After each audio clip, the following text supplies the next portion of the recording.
طبی ماہرین نے خبردار کیا ہے کہ سموسے، پکوڑے اور فرنچ فرائز سمیت دیگر تلی ہوئی غذائیں کھانے سے امراض قلب اور فالج کا خطرہ بڑھ جاتا ہے۔ جنرل ہارٹ نامی جریدے میں شائع ہونے والی تحقیق میں کہا گیا ہے کہ تلی ہوئی اشیاء دل کی شریانوں سے متعلق بیماریوں کا خطرہ بڑھا دیتی ہیں۔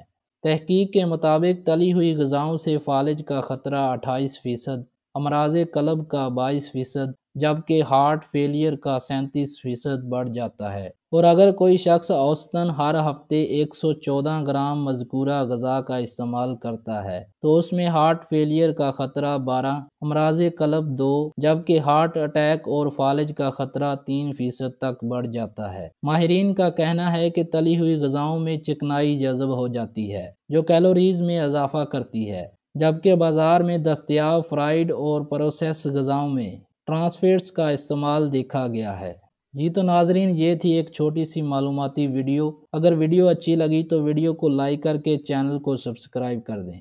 شکریہ۔